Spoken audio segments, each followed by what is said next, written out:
and salutations from Des Moines, Iowa, in the deepest, darkest part of the Wells Fargo Arena, where the Kansas Jayhawks have just wrapped up their berth in the round of 32 in the 2023 NCAA men's basketball tournament with a 96-68 victory over the Howard Bison. Perfect timing as we get things started on this Thursday edition of 580 Sports Talk. Dan Lucero with you and flying the bird solo for the first hour of the program as Brendan Dworzinski handles our post-game duties.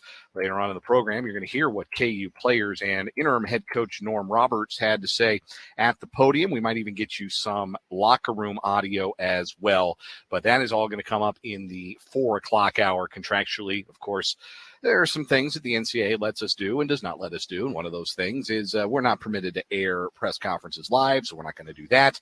We're going to go ahead and we're going to bring that to you a little bit later on in the show, but we will have full reaction to the Kansas victory, routine win. They win by 28. Howard had a good half of basketball in them, or a good 15 minutes anyway. Kansas started to put a little distance between themselves and the Bison late in the first half, led by 13 at the intermission, and they go on to win by 28. 5 scorers, all of the starters for KU were in double figures, led by Jalen Wilson's 20 points. Grady Dick, first career double-double, 19 points and 11 boards for Dick. We'll get further into the box score and the reaction for this one as the Jayhawks advance the number 1 seed in the West region, moving on to play the winner of the next game here at Wells Fargo Arena in Des Moines, Iowa, between the number 8 seed Arkansas and the number 9 seed Illinois. We'll also talk plenty of NCAA tournament. There have already been some dramatics today as number 13 seed Furman defeated number 4 seed Virginia in a thriller. It has been a very bad last 24 hours to be a Mountain West team. It's been a very good day to be a team from the Kansas-Missouri region as the Missouri Tigers scored their first NCAA tournament win in the last 13 years earlier this afternoon. We'll break it all down on the program today.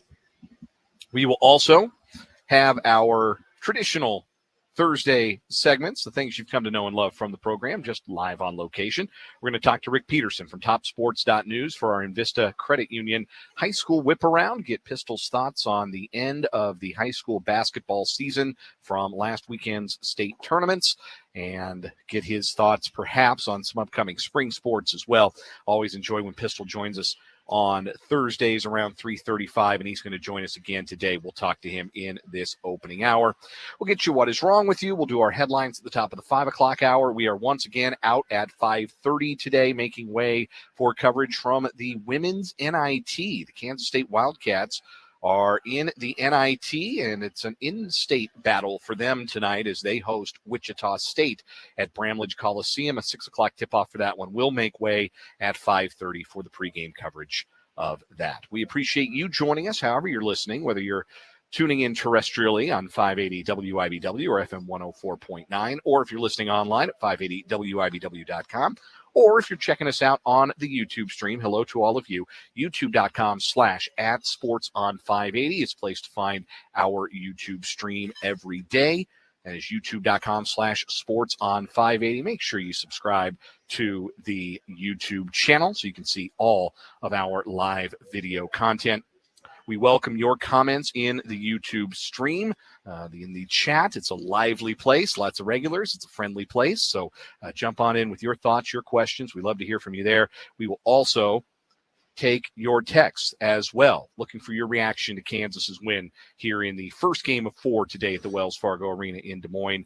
Your text line number is, as usual, 785-272-9429. That's 785-272-9429. Let's go ahead and get right into our post-game discussion. Our tournament coverage from Des Moines and elsewhere is brought to you by Lewis Toyota. On the road to a championship, Lewis Toyota, your hometown dealer located at I-470 and Fairlawn. Go check out their large Toyota certified inventory today. That's Lewis Toyota, the sponsors on our road to a championship.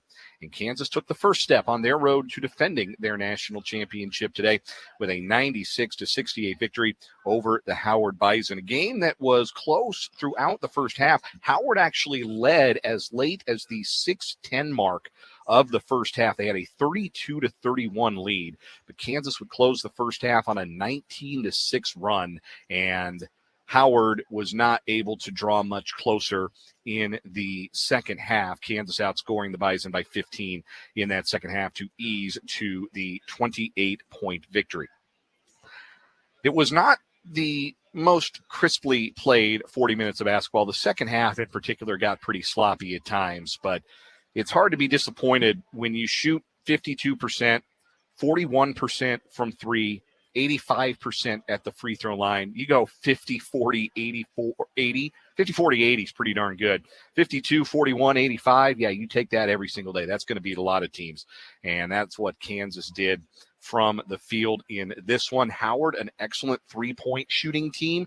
Early in the game, got a lot of good looks from three. They were 5 of 12 in the first half, shooting from behind the arc, and Kansas had trouble rotating, getting out on shooters. Frankly, for the first 12, 15 minutes of this game, it was a pretty uninspired defensive effort from Kansas. It bore a lot of resemblance to the way they defended against Texas in the Big 12 tournament championship game last Saturday in Kansas City, which is to say it was a pretty indifferent defensive effort for those first 12 to 15 minutes. But as the game wore on, Kansas locked in on that end. You could tell just how much having Kevin McCullough back helps Kansas on that defensive end, as he was able to rotate out and help out on Howard's bigs. You got to give the Bison a lot of credit. They are a well-coached team, a conference tournament champion in the MEAC. Kenny Blakeney's a really good head coach. And they've got athletes, they've got size, they've got shooters, but they just ran out of steam in that second half, shooting just 5 of 20 from three after going 5 of 12 in the first half. And Kansas with the victory in this one by 28. Jalen Wilson, 20 points, 7 rebounds, 33 minutes. Kansas was able to take a big enough lead that they were able to get him off his feet a little bit late in that game.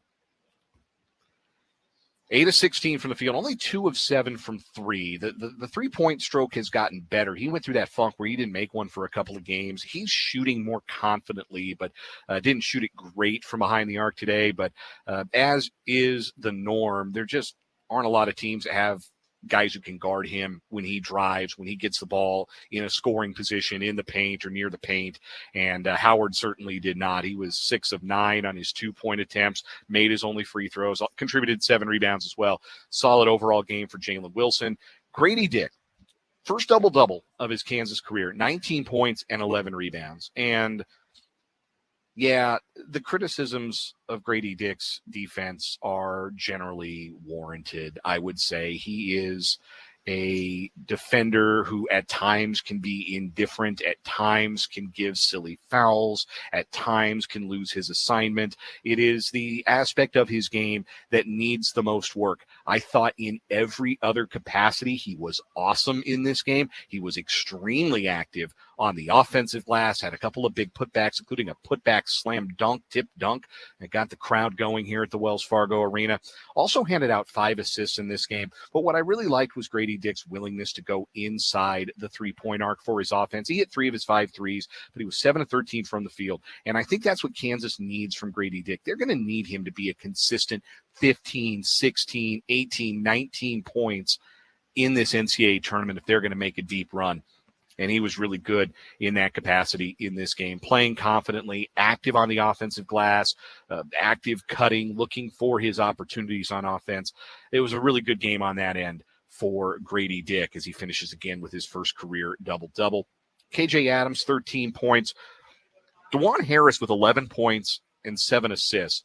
I wouldn't call it a great game for DeJuan Harris, to be completely honest with you. I don't think he was spectacular by any stretch of the imagination. Got an official stat sheet now. They got the what'd you call this, a goldenrod or just yellow? I guess you could just call it yellow. People on the YouTube can see. We got the stat sheet here down at Wells Fargo Arena in the on Radio Row. DeJuan Harris, I thought he was okay. I thought there were some moments in this game where he got a little bit out of control, made some bad decisions, committed some sloppy turnovers, but I thought for the most part he was more confident on the offensive end, and he was the kind of confident that Kansas needs him to be. When he hit a three-pointer, I think it was the first basket of the second half, or it was one of the first baskets of the second half for Kansas, and he hit a three from the wing. There was kind of you could feel an exhale, I think not just from DeJuan, but I think from Kansas, and I think from their fans too, who kind of understand that if they're going to win games, they need DeJuan Harris to be playing confidently, to be willing to shoot that shot, even if he didn't make it. Harris ended up taking 4 3-pointers in the game, only made the one, but I thought he was aggressive, looking to attack, looking for his offense when it was appropriate, sharing the ball when it wasn't. Again, 7 assists. Does have to cut down on the turnovers, committed 4. It wasn't an A-plus game for DeJuan Harris by any means, but it was certainly much closer to the kind of performance that they need from him to win this tournament than his play against Texas in the Big 12 Tournament Championship game. Kevin McCullough, a hearty welcome back to the best glue guy in the country, according to Seth Davis, and the stat sheet bears that out. McCullough, 10 points, 7 rebounds, 5 assists in his 25 minutes of action.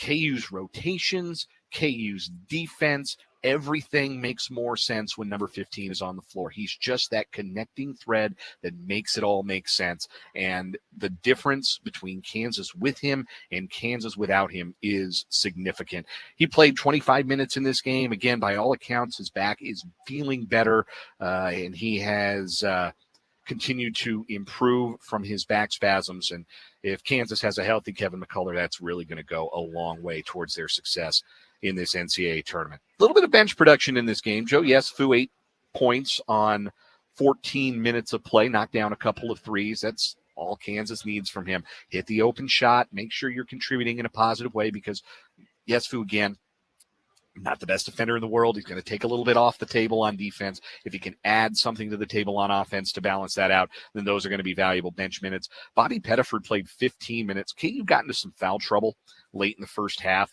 and Pettiford had to step in and play some minutes with Yesufu, with DeJuan Harris, with both Jalen Wilson and Kevin McCullough having 2 fouls late in the half.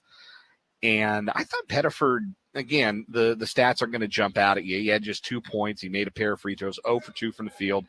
1 assist, 2 rebounds, 2 steals. But I think it's the steals that kind of point to where his impact was really felt, as I thought he changed the energy on defense a little bit. I thought that Kansas, again, I use the word indifferent. Maybe that's harsh, but that's kind of what it felt like for Kansas through those first 15 minutes, where Howard was in this game and going basket for basket with the Jayhawks. And I thought that Pettiford's minutes after Jalen Wilson went out with his second foul, and Pettiford came in from him around the 7-minute mark of the first half, and I thought his minutes and his energy really effectively changed the energy in the game. So I give Bobby Pettiford some credit for those 15 minutes. Ernie Uday, 4 for 4 from the field. They were all dunks, 8 points, played hard.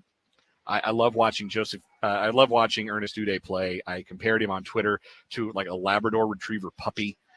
Where when you watch a Labrador Retriever puppy play, they're all limbs and they're just all boundless energy. And 90% of the time you love it, and 10% of the time you're worried they're going to wreck the rug. And that's Ernest Uday. He didn't wreck the rug today.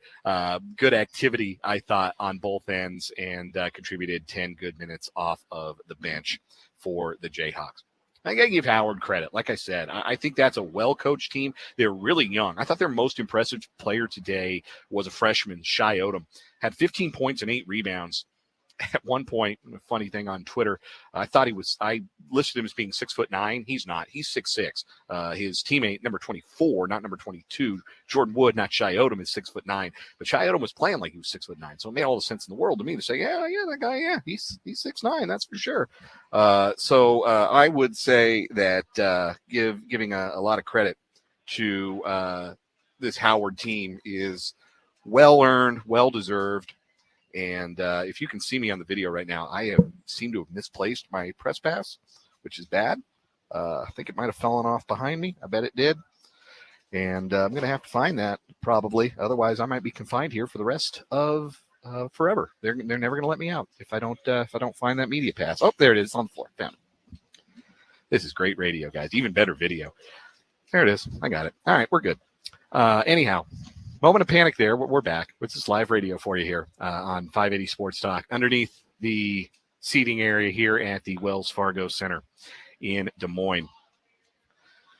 As I was saying, Howard deserves credit. They were not scared. They knew that their strategy, their path towards putting a scare into the Jayhawks involved a lot of three-pointers, and they shot 32 of them.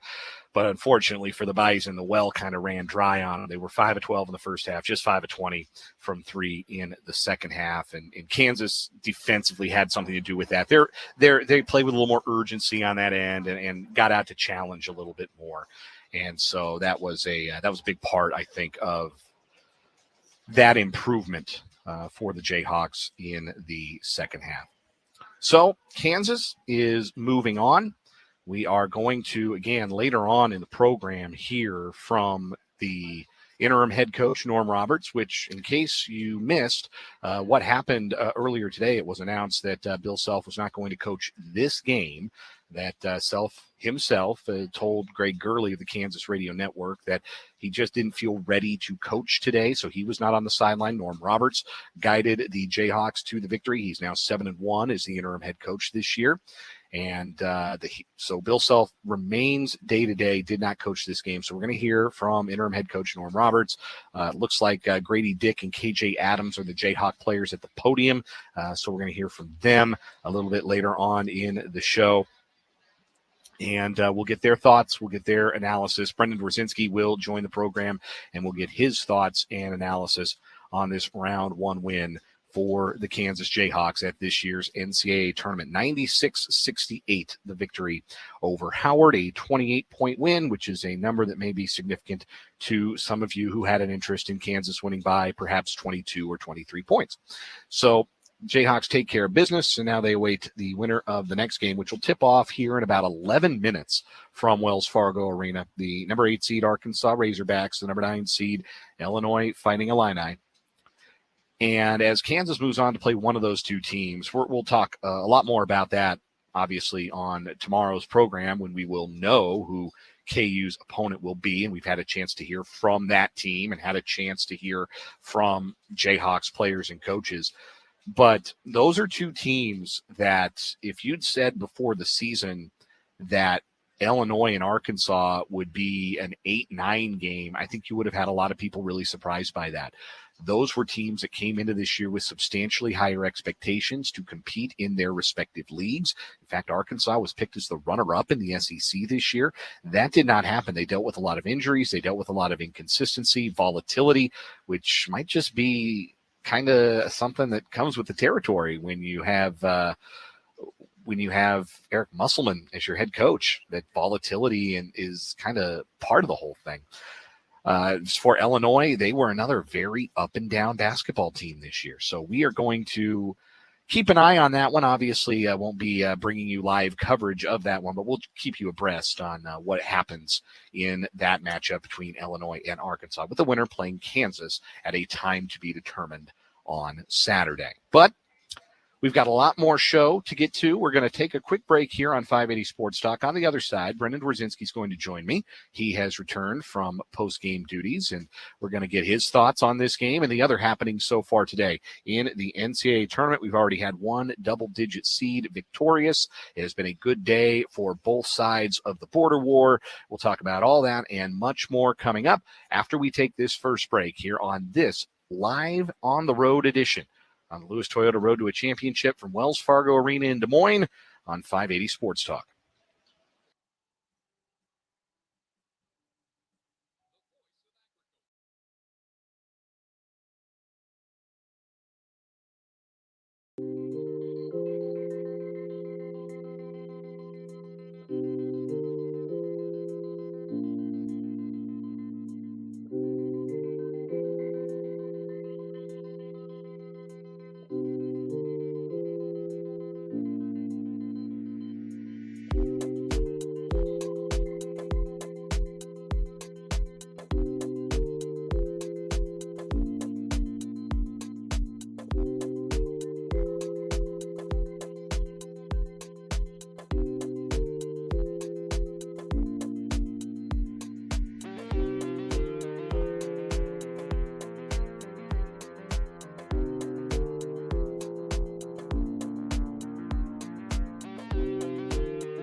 Welcome back in 580 Sports Talk, coming to you live from the Wells Fargo Arena in Des Moines, Iowa, where the Kansas Jayhawks have just wrapped up a 96-68 victory over the Howard Bison to advance to the round of 32 in the NCAA tournament.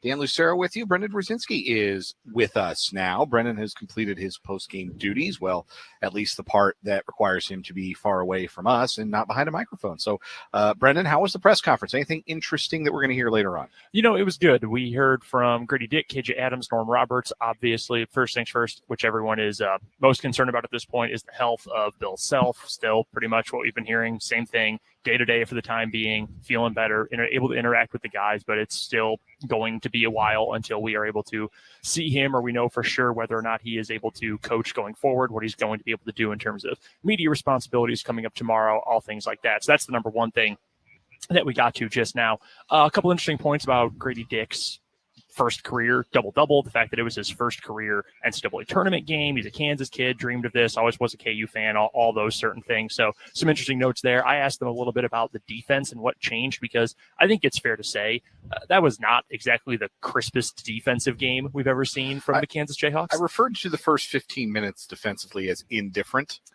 Yeah, that's probably pretty fair for how that game unraveled, or unfolded. I shouldn't say unraveled. It actually got better as it went on. Well, it did unravel for Kansas. It unraveled a little bit for Howard. Yeah, that's certainly the case. So talked a little bit about the defense and just what it took to turn things around. And after Howard was shooting nearly 56% from the floor midway through the first half, what changed and allowed them to get some more of those runouts they love to have offensively, why the defense changed. So got to a little bit about that. And yeah, we'll have about 10 minutes from Norm Roberts, KJ Adams, and Grady Dick coming up in the 4 o'clock hour of the show. Looking very much forward to that. That is coming up again in the 4 o'clock hour. We got Rick Peterson from TopSports.news coming up in about 10 minutes or so on the Invista Credit Union high school whip around. What was your largest takeaway from Kansas? You feel like Kansas can feel good about that game, way they played? What's the thing that they can take from this performance against Howard, a team that they should be? They were favored by 22.5 points, won by 28, took care of business. But what can they take away positive from this one, do you think? I think really the positives start probably when you get to about the 8-minute mark or so of the first half, because at the beginning of the game, yeah, I think indifferent is a good word for it. I thought the defensive effort was, I don't necessarily want to say poor, but I think it was certainly below KU standards. But when they started to get a little bit more locked in defensively, it was clear that it was the starting five in this game. This was not a great game for Joe Yesufu. It was certainly not a very good game for Bobby Pettiford. Those guys on the bench, I thought Uday played pretty well. I thought he had a solid day. See, I would dispute that characterization of Pettiford's performance, because I felt like, and maybe it's just coincidence, but it felt like the defensive energy switched a little bit when he came out after Wilson picked up his second foul. Mm-hmm. I felt like Pettiford's defensive energy started to reflect in how Kansas got out and challenged shooters. And again, maybe that's just coincidental, but I felt like they were better defensively from the point in the game that Pettiford first entered into the game. He's not going to give you a whole lot scoring-wise and even playmaking-wise really at this point, but he's out there for energy. You want him out there for his defense, and I thought he contributed that pretty well. And to be fair, the plus minus, the box score would indicate, yes, he did have a major impact in the game. He was the third highest plus minus effect. He was plus 11 in the first half for KU. So yes, but generally speaking, I think to me, it was when you got Kevin McCullough back kind of in the swing of things, when you've got Jalen Wilson going downhill scoring, he opened the game really well. That's a few games in a row now. He's done really well offensively early in games, which I think has really let this KU team take off. So seeing him score a little bit, and really it comes down to something that we have seen so often over the course of the year, especially on the offensive end. When DeJuan Harris is aggressive, KU thrives. That is when they are at their best, even more so than any other player does any other individual trait. That is when KU has thrived over the course of the season. And he ended up with 13 shots today. You and I remarked when he was at 10, DeJuan Harris has taken 10 shots in this game. It sure does not feel like that, but he ended up scoring 11 points in the game, had 7 assists. I mean, those are the kind of numbers we've come to expect from Harris. And the fact that he was able to get downhill, he was aggressive offensively to go along with his built-in permanent defensive intensity. I thought that really changed the game. But, we're at a point in the year, Dan, where I don't really know how much, how many new things we're going to see from this KU team. Like, oh man, this thing they did really worked. I mean, this has been effectively the same team since early January, mid-January that we have right now. It's just been a matter of, oh, well, yeah, they were actually able to do X. They were actually able to accomplish Y. They followed through on the script. And I thought this, for about 30, 32 minutes, was following that script. Yeah, they are who they are, and when they win, they do certain things well, and when they don't win, it's because they didn't do certain things well. You can kind of set your watch to this Kansas team at this point, and they did some things well today. They shot it really well. They moved the ball really effectively. There were moments where they got sloppy, but I think 1 through 16 games can kind of get sloppy a little bit because, the 16 seed is trying so hard that it mucks up the game a little bit. Their effort level is so high. They make mistakes. You can kind of get drawn into that a little bit, but those moments of sloppiness shouldn't overshadow.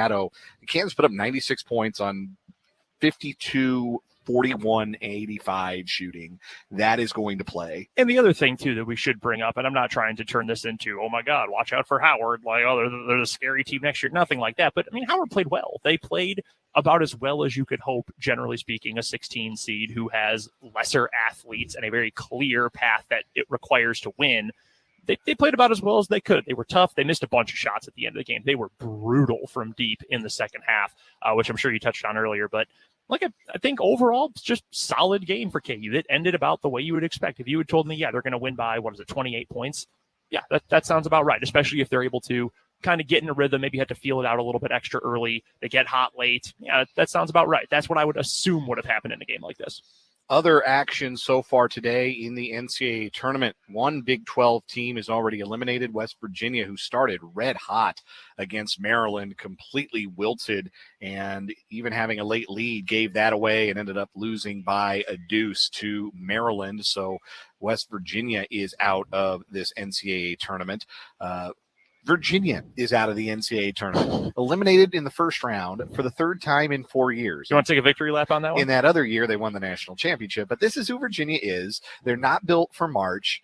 Tony Bennett is a fraud. They are clown frauds. They're bums. And Furman rules. And Kihei Clark yeeted the ball directly to a Furman player with time running out, and Furman ended up turning that into the game-winning three. And it made for a really cool moment because Grady Dick was going to the free throw line, I think out of a timeout or a review. So there was a stoppage in play at the Wells Fargo Arena, and they put the end of that game up on the Jumbotron so the crowd got to watch live as Furman made that game-winning three, and the crowd erupted as Grady Dick is about to shoot a free throw. And there was full-scale confusion on the part of all 10 players on the floor. Like, wait a minute, what did we do? He didn't do anything. Furman did something. Furman did something extremely cool. Yeah, what are y'all cheering for? So Furman is advancing in the tournament. So too are the Missouri Tigers. They defeated Utah State for their first tournament win in 13 years. For Utah State, they continue a run of bad results for the Mountain West Conference, including Nevada's blowout loss last night to Arizona State. That's now 11 consecutive tournament losses for the Mountain West, although San Diego State is up by 3 on the College of Charleston at halftime in their game. Just underway in the game here in Des Moines, going on just a few, probably about 100 yards away from us, unfolding on floor level right now. It is Illinois who has taken an early 2-0 lead over Arkansas, but again, that one is just underway. We are just underway here on 580 Sports Talk, taking you up until 5:30 today. We're going to step aside for a commercial break, and on the other side, we're going to talk to Rick Peterson of TopSports.news. Yes, there's March Madness going on right now, but there was Kansas's version of March Madness last weekend, the state basketball tournaments, with some noteworthy results for some city teams. We're going to recap the year that was in basketball with Rick Peterson from TopSports.news on the Invista Credit Union High School Whip Around, coming up after this here on 5.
My high school, they were tough. And that makes Rick a citizen of the world.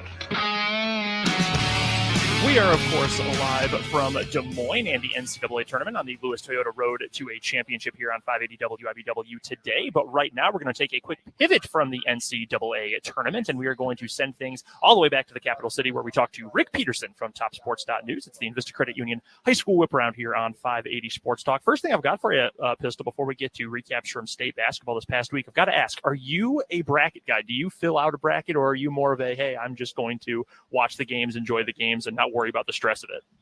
This is probably the first time ever I didn't fill out a bracket. I was Really? I was kind of worn out from last week with all the state tournaments and everything. And by the time I even thought about it, it was already, game time almost. So no, I did not, but probably for the first time ever. Wow. All right. Well, if you were going to fill one out, who's your pick for national champion this year?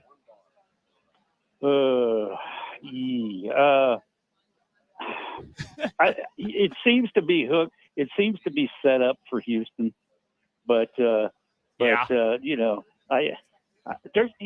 really don't have a clear cut favorite. I mean, I think KU could get hot. I think Gonzaga could get hot. I think Houston could get hot. There's a lot of teams I think could win it. No, there absolutely are. I'm a little sad he didn't go with KU right off the rip, but that's okay. We can still be friends, even though only one of us was going to pick KU right off the bat, Pistol. Yeah. All right, well, let's get to the high school whip around for this week. I want to look back to this past week's state tournaments around the state of Kansas. We were both embedded with Class 5A throughout the duration of the week. Let's start on the boys' side of things, where Highland Park ends up finishing third place for the year. Overall, what'd you think of the way that the Scots played during the state tournament? Obviously, they look great. One of their best games of the year, probably in the third place game. What'd you think overall, though, the way that Mike Williams' group performed in that third place finish? After watching everybody multiple times, I'm still not sure the Scots weren't the best team. I think they just got overwhelmed for about a 2-minute period in the semifinals. Other than that, I thought they did a great job. Well, and the thing is, too, those two games, the first two, the narrow win over Basher Linwood in the opener, and then the second game, the unfortunate, just heartbreaking loss against Andover, those were so different than so many of the games we had seen from them all year, right, where they're up and down, fast-paced, these crazy high-scoring games. They were so different, and the fact that they still nearly pulled off victories in both of those, I think, tells you about the toughness of the team. And, I mean, it took an unbelievable once-in-a-lifetime kind of play at the end of the game to knock them off. So I'm right there with you, Pistol. I still think they had an argument for best in the state, even though they end up with a third-place trophy. Yeah, and I was very impressed, and I think a lot of that comes from Coach Mike. But I'm not sure I would have bounced back as well as they did from that semifinal loss. I mean, like you, I agree with you. That's one of the best games I've seen them play, and that was less than 24 hours after a heartbreak. So I was very impressed with that.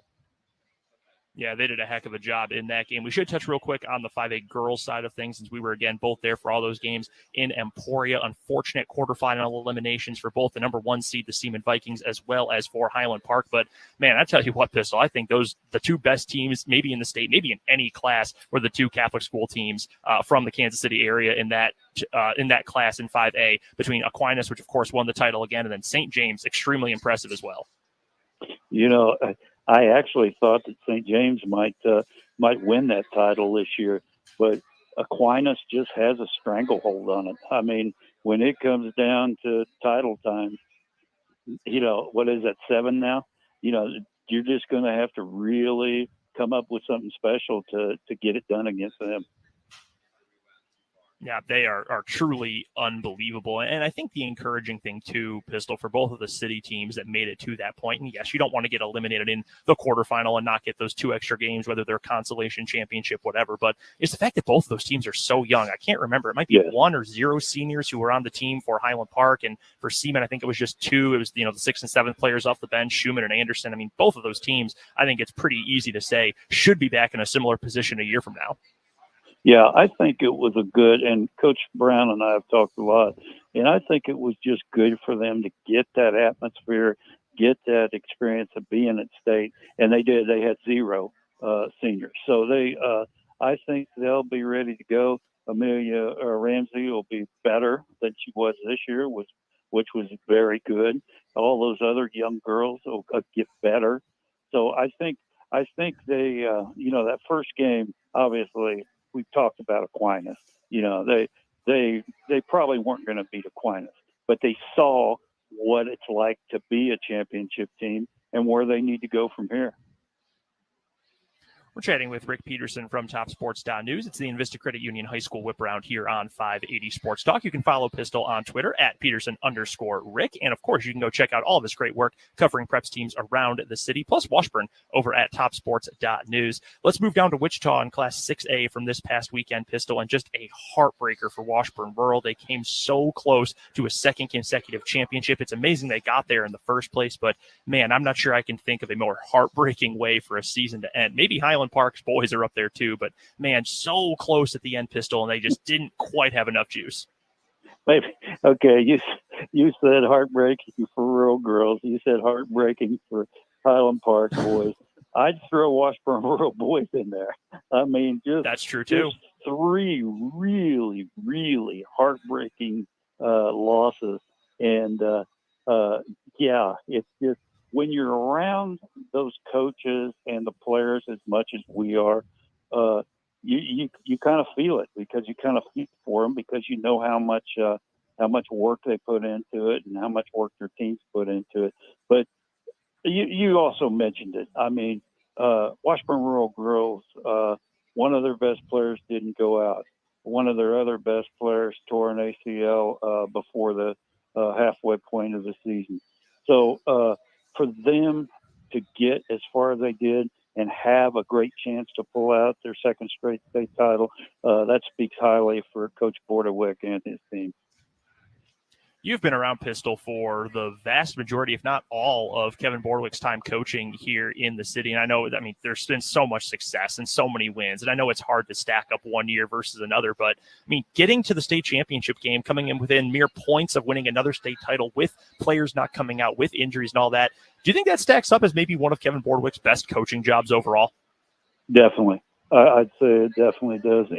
And because, for the most part, they were only playing 6 players. So, they were getting by with the bare minimum. He had those girls buying in that they could do that and that they could win another state title. And I definitely think it was one of his best coaching jobs.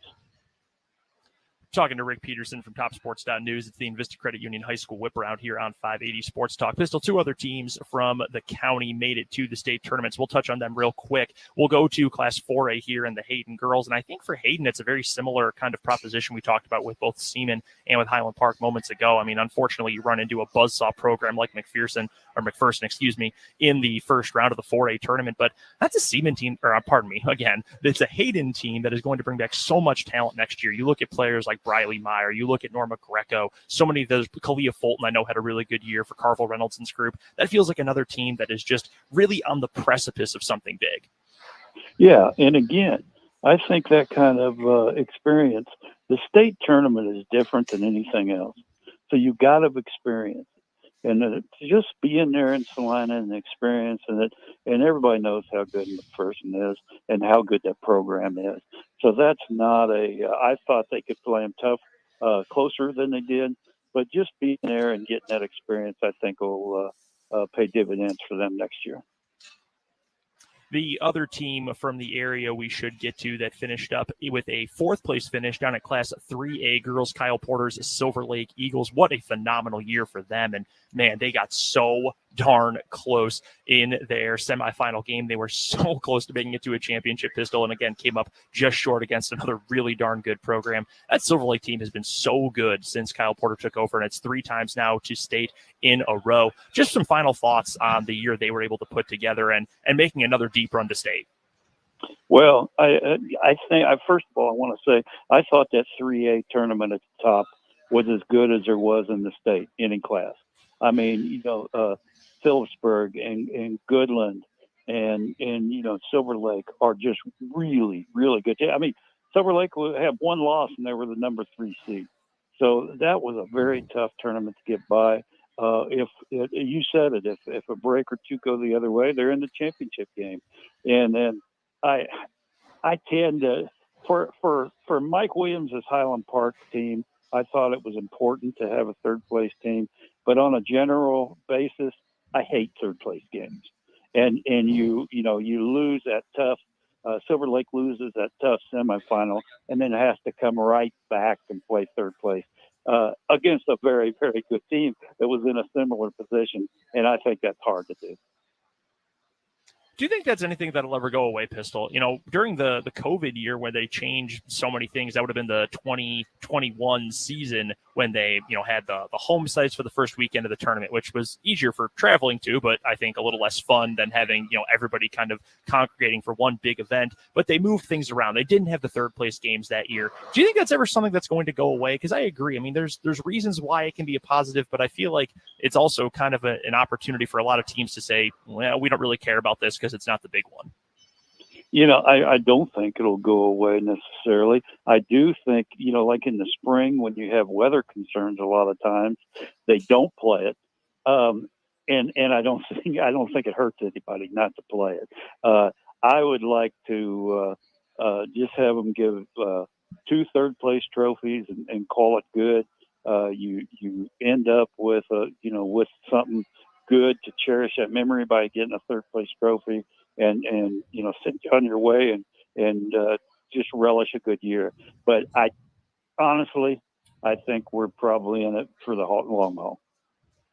I'm with you on that. I can go either way on it. I mean, I see the good. Yeah. I see, again, that some teams, and you and I even talked about this before a couple of the games in Emporia, you can see some teams saying, yeah, I mean, this isn't the big deal, so why am I worried about it? But, I'm glad that Highland Park played well in theirs. Silver Lake played well in theirs, even though they came up with a loss as well. I did want to get to one final thing, Pistol, when we're talking about state tournaments from this past week. Any other classes that we haven't touched on? Any of those results really surprise you, or any individual performances really surprise you? Nothing really shocked me. I mean, I think Miege boys going out early. I think that kind of surprised me. But again, I think that was against McPherson, which is very, very good. So, there's always a few, but nothing really knocked my socks off. Nothing really to compare with number 8 seed Seaman boys coming in last year and just dominating that tournament. I didn't see anything quite that surprising this year, at least from my perspective. No, I'm with you. I think it might be a while till we see a run like that to go. They were, what was the mark, 7-7 or something like that midway through the year. 7-7. And then they rattle off 11 wins in a row, 8 seed. Yeah, that was truly, truly one for the books. All right, Pistol. Well, that's going to wrap things up for our coverage of high school hoops for the year. So as we get ready now with spring sports getting underway, and obviously we're a couple months off from spring championships, what does this time look like for you? What is the adjustment period going from all that crazy hoops coverage to now spring sports? What do these next couple days, couple weeks look like for you? Well, we're getting I'm putting out all my players to watch, and already next week we got spring events. So, it's no rest for the weary, so to speak. But, spring has always been my favorite time of the season, particularly on not like days like today, but when it gets the weather, when it gets good and you get to get outside and everything, I love that time of year. Well, make sure you go check out all of Pistol's players to watch lists over at topsports.news, along with all of his other phenomenal coverage of all of our Preps teams and Washburn teams around the city and the county. You can also follow Pistol on Twitter at Peterson_Rick. And Pistol, as always, we appreciate you swinging by for a little bit here on the show. Thank you, as always, for all the great coverage of high school hoops throughout the season. And we'll talk to you next week as we get ready for spring sports as well. I look forward to it. That is Rick Peterson from topsports.news for the Invista Credit Union High School Whip Around here on 580 Sports Talk. We're going to take a break here at the top of the hour for our national and local news. But when we come back, as we lead off the 4 o'clock hour, we've got audio from the dais at the NCAA tournament in Des Moines as KU has finished speaking. And we're going to hear from Norm Roberts Grady Dick and KJ Adams and what they had to say following KU's win over Howard in the opening round of the NCAA tournament. Of course, all of our coverage of the NCAA tournament is brought to you on the Lewis Toyota Road to a Championship. Buy local, buy Lewis, located at the intersection of I-470 and Fairlawn in the capital city. Don't forget to hit us up with your thoughts on KU's win today. Of course, K-State plays tomorrow. We'd love to get your thoughts on that, as well as any other action from around the NCAA tournament. Let us know on the text line 785-272-9429, and you can jump in the comment section on YouTube as well. Our channel is Sports on 580 WIBW. The 4 o'clock hour of 580 Sports Talk is next.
Hey, now we're back on 580 Sports Talk. Brendan Dworzinski, Dan Lucero, and Kyle Manthe here with you on this Thursday afternoon. Thank you so much for stopping by. We are, of course, live from Wells Fargo Arena in Des Moines and the NCAA tournament, first and second rounds here at Wells Fargo Arena this week. All of our NCAA tournament coverage is brought to you on the Lewis Toyota Road to a Championship. Buy local, buy Lewis, with their phenomenal inventory of Toyota certified vehicles and oil changes in under an hour. Make sure you stop by Lewis Toyota. That's at the intersection of I-470 and Fairlawn here in the capital city, or back there, I should say, in the capital city. And of course, again, this is the Lewis Toyota Road to a Championship. We're going to get to some post-game audio from KU coming up here in just a little bit. The Jayhawks knocking off Howard 96-68. KU now 16-0 all time against number 16 seeds. In fact, all time, Dan, I believe it's now 1-148. Alabama is still playing. They're going to beat Texas A&M Corpus Christi. Yeah, they're up 20 with 7 minutes left in that one. Do you remember who the 1-148 was? It happened 5 years ago today. The mighty Retrievers of UMBC took down the Virginia Clown Frauds in round one of that year's tournament. Where is the head coach from UMBC that year? He's coaching in the tournament. I feel like they won. Who am I? Ryan Odom. Where is he now? Where is Ryan? Utah Odom? State? Is that where he is? I believe that's Utah State's head coach. Yeah, he was the head coach at UMBC when they knocked off Virginia. Oh, how about that? He's now at Utah State, and his team lost. Whizzed down its leg today and played terribly against Missouri in the second half. Well, that's Missouri Valley, get a Missouri Valley is what that is. Mountain West. Mountain West, yes. Sorry. So my apologies to the Missouri Valley Conference. You deserve better. Some respect to the Drake Bulldogs. Yes, me getting you confused with that. But what I'm not confused about is Virginia being some bums, because they lost today in the tournament too as a 4 seed to Furman. We are going to get to more from the rest of the NCAA tournament games going on right now. The game going on here in our location in Des Moines, Arkansas, is all over Illinois. Arkansas, a far worse matchup for Kansas coming up on Saturday should that game happen, but we're still a long way away from that. So we'll talk about that game coming up a little bit later, plus other games going on around the NCAA tournament right now. We've also got What Is Wrong With You coming up this hour on 580 Sports Talk. Don't forget, we are off a little bit early today. We're done at 5:30 again. We've got NCAA tournament coverage from Westwood 1 beginning at 5:30. No. We got women's NIT and coverage. Women's NIT. I am so sorry about that. Women's NIT coverage tonight, yeah. So there you go. Tomorrow we will have NCAA tournament coverage from Westwood 1. Correct. But the K-State women will be in action tonight. Pregame begins at 5:30, so that is when we are dipping out today on 580 Sports Talk. Don't forget that you are welcome to be a part of the show on the text line 785-272-9429. And you can also hit us up in the YouTube comments as well. Our channel is Sports on 580 WIBW. We are, again, live here from the media room in Des Moines. We've done a really good job of voice modulation the last 2 days. You have. It must be said. You deserve a great deal of credit for that. You have not had anybody write you any threatening notes or unthreatening notes. Yeah, so come fight me, USA Today. Unfortunately, we're not the most stylish people in the press room. We got a gentleman here with impeccable taste in hats, and he actually stood over my shoulder on yesterday's show for a period of time. You could have maybe seen him. He came over to talk to somebody. I don't know who or why, but he was standing behind me, and he had this great yellow hat. Like a yellow fedora. Like the guy from Curious George. Yes, like Curious George's friend, the man in the yellow hat. Well, today the man in the yellow hat is a man in like a sky blue fedora, and I got to tell you, it's great. It's a great hat. I think he went shopping at the Godfather collection, and if you know anything about professional wrestling in the 90s, I do not mean Marlon Brando. These are Stanzo brand fedoras. Shout out to my I Think You Should Leave fans. That is tremendous. So we're going to get to more tournament. Again, we're off early today. Hit us up on YouTube. You can just see the two of us. New sweater today. My wife got this one for me. So nice. I tried to get stylized a little bit today. Right now, though, we're going to get back to KU knocking off Howard in the first round of the NCAA tournament. We've got some post-game press conference audio. Acting head coach, I should say, Norm Roberts, who gave an update on Bill Self. We'll hear from him, plus Grady Dick and KJ Adams. Get to hear what those guys had to say following the win over Howard. So without further ado, let's kick it back to Kyle in the studio. He's got the audio for us from the KU postgame. Give them a lot of credit. Howard has a good team. God, they're good. They can shoot. They have length. They played faster than I think we even thought they would. And in that second half, I don't think there wasn't a foul call for about 5 minutes. And it was just up, down, up, down. Our guys were begging to come out. And I think their guys were just as tired. This time we'll take questions front row for athletes and coach. Grady, it was your first career double-double. Were you aware of that, and how do you feel about doing that on the big stage? And I have a follow-up.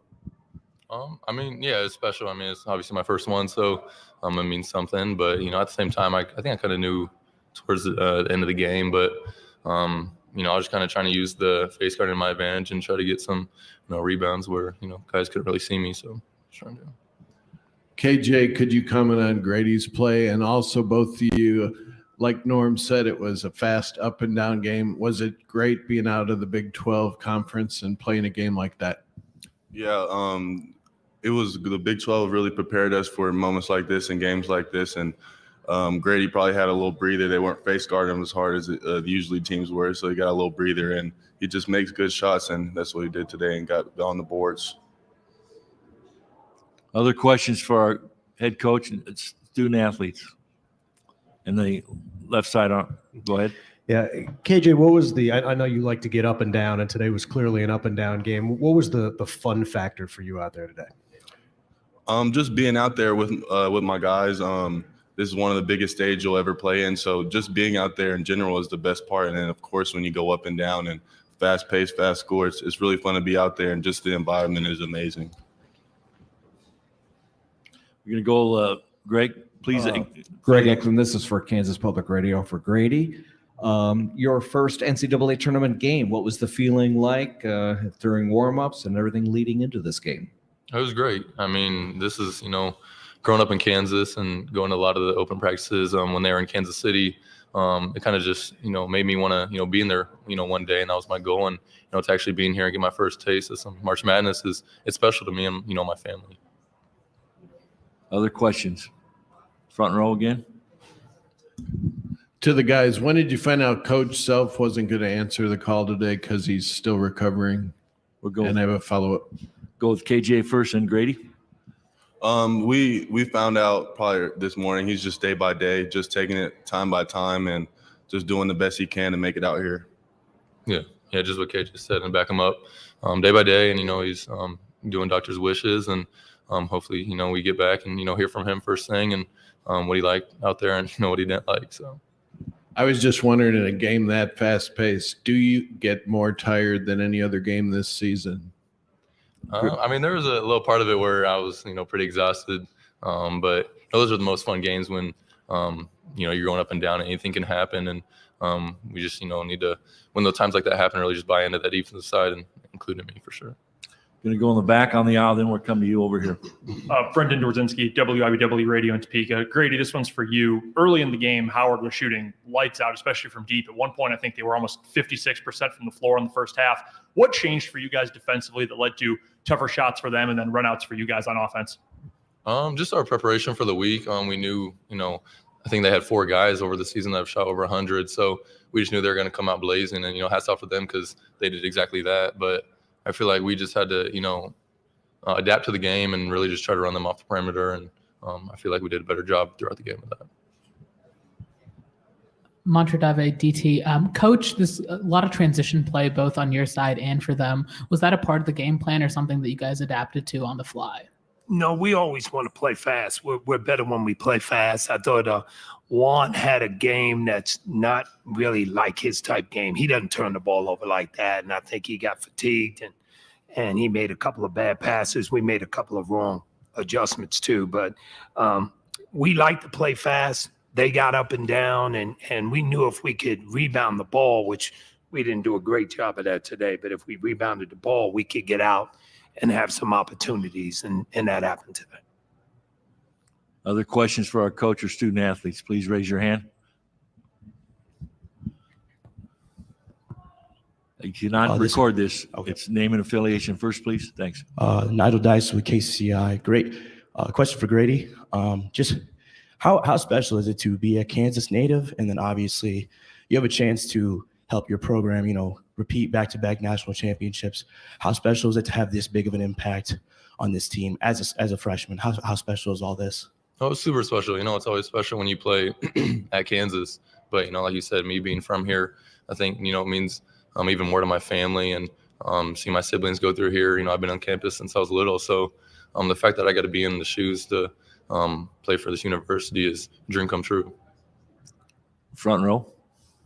Coach Roberts, did you feel like today you were more animated, if that's the right word, compared to the Big 12 tournament? Were you more personally fired up because of the importance?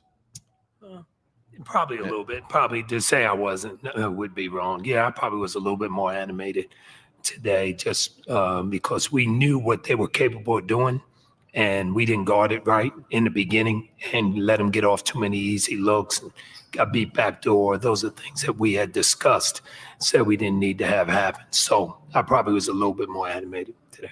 And what's today's update on Coach? Could he possibly coach the next game, and how's he doing? He's doing good. It's all day to day and how he feels and doctors and stuff, but he's doing well. He's been able to spend quite a bit of time with the guys and practice and that type of stuff. So he's doing good. We have 6 minutes left in this conference. Other questions for the coach or athletes? This one also for Grady. You did a tremendous job today, rebounding. How do you always try to find yourself to be in those spots to get those, pretty much game-defining rebounds? I think those are pretty much like the start to a lot of you guys' runs. There was even a one where you got the offensive rebound, you kind of dished it off for an assist. How do you always find yourself in the right spot for, whether it be offensive rebounds or defensive rebounds? I say, throughout the season, I've got, great advice from my coach, Brady Morningstar, and he played here. So he's kind of been through what kind of goes into if your shot's not falling, you got to try to find ways to affect the game. Fortunately it was falling pretty good today. But at the same time, I was just trying to, see how the defense is guarding me, if they're face guarding me like they were a couple possessions, and that kind of gives me advantage to, see the rim and, a full view, and they can if they're, looking at me. So it was a good advantage for me. Other questions? Okay, we're going to go on the aisle.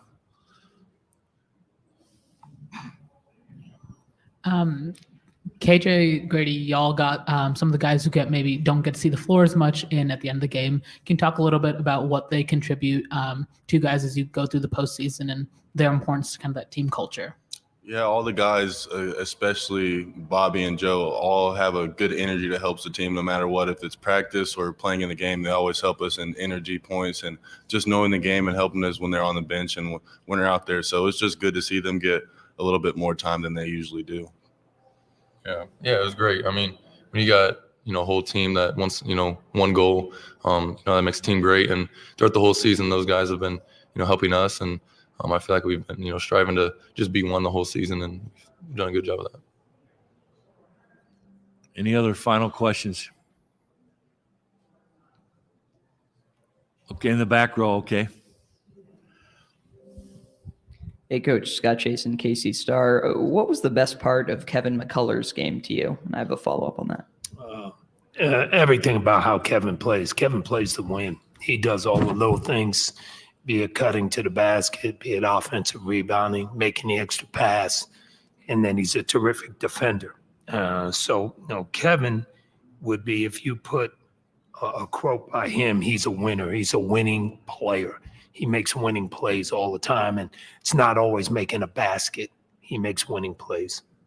And then Grady and KJ, following up on that, the way he thinks the game, is there something different about his mental approach, both on offense and defense, with Kevin?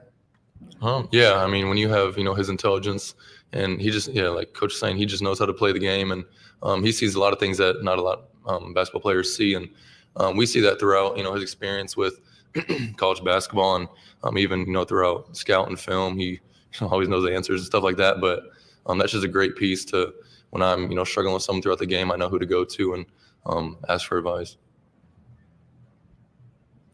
Yeah, I think Kevin's just a mastermind basketball. He's obsessed with coverages and defense and knows how to get in certain areas that a lot of people don't think when they switch to zone, go to man. He's always on top of the stuff, and he's just a floor general. When he's on the floor, it makes everybody better and helps everybody know their assignments even more clearly. So that is the Kansas Jayhawks speaking at the dais in Des Moines following their win over Howard 96-68 in the opening round of the NCAA tournament. Acting coach Norm Roberts along with Grady Dick, who I think was the player of the game in this one. Oh, yeah, I would agree. 19 and 11 for his first career double-double. KJ Adams also up there as well.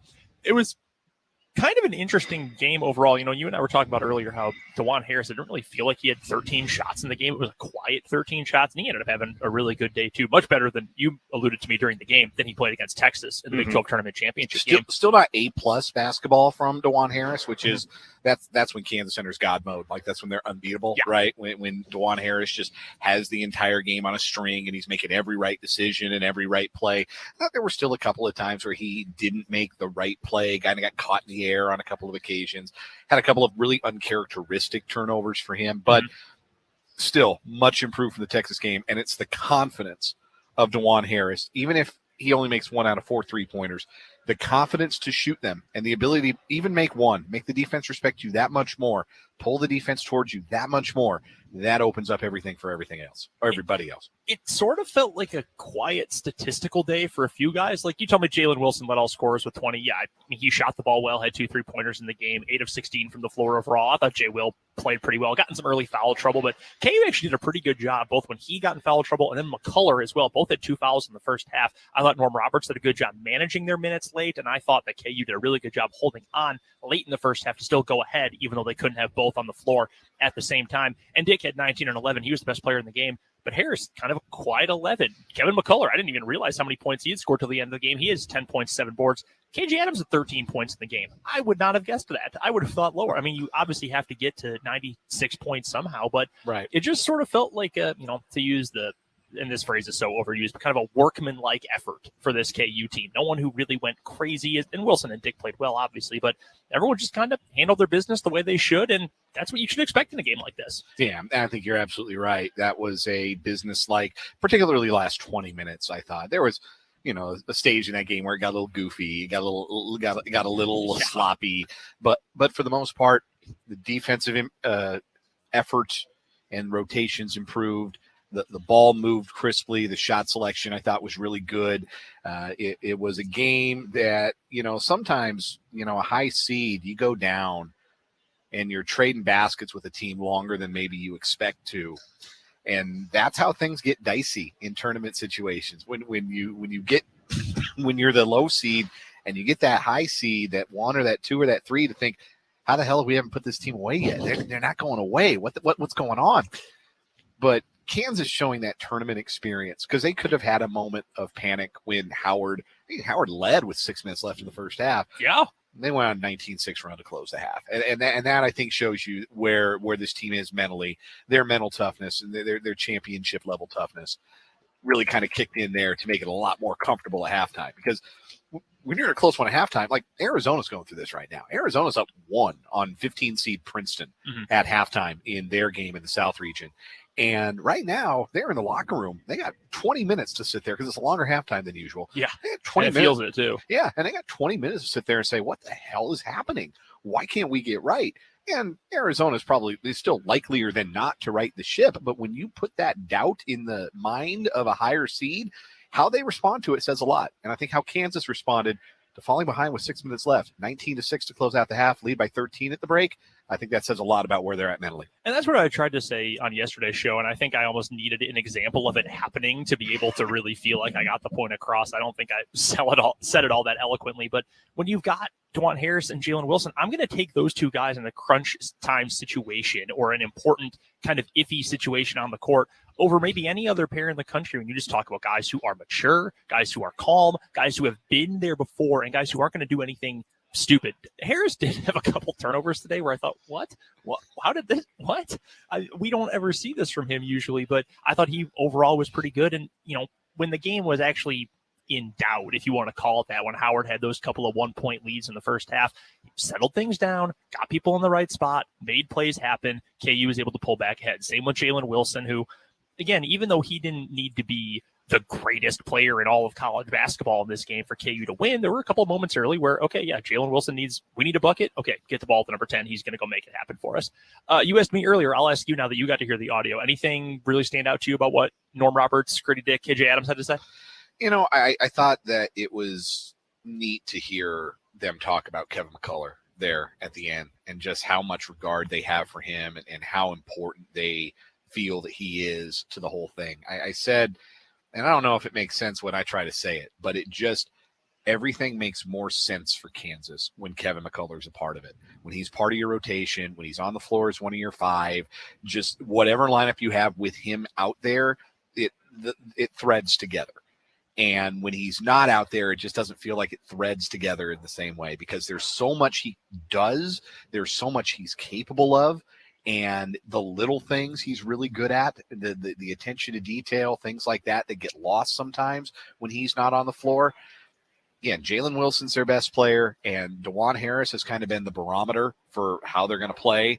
But there might not be a more important Jayhawk from the perspective of the things that he gives the team when he's out on the floor than Kevin McCullough. And I think that today's game was a good illustration of that, especially in contrast to the way they played without him against Texas last Saturday. And KU just really needs those moments from McCullough, because this team, and we've been over this plenty of times before, they do not have the same kind of natural talent that last year's team had. Last year's KU national championship team had 2 first-round picks. Right. Like, Ochai Agbaji was just outside the lottery. Christian Brown had a pretty good rookie, or is having a pretty good rookie season. And let's be fair, for the Nuggets as well. Yeah, and this team has 1 first-round pick. Grady Dick is going to go probably for sure. in the lottery, but Jalen Wilson's probably not the same kind of player, at least NBA in NBA terms, as Ochai Agbaji. But what they have are really good college players, and I think that McCullough is a great example of a guy who, we don't talk about them as much anymore, because you talk about the one and dones, or the talent that the college game doesn't get anymore. Yeah, but particularly in this era of college basketball, where this is the oldest NCAA tournament ever in terms of average age for players. It's the oldest tournament in the history. Shout out to the COVID year. Tournament. Yeah, and that's exactly why. Like, this will probably be, for all time, the oldest tournament in terms of average age of the players participating. And so you've got a lot of guys who are really good college players, who are in college for their 5th year, or maybe it's even their 6th. And they're there that long because there's not a bright NBA future for them. They're too slow, or they're just an inch too small, or they don't shoot well enough, or whatever it is. But they know how to play the game. Right. They know how to make plays. They have a keen basketball IQ.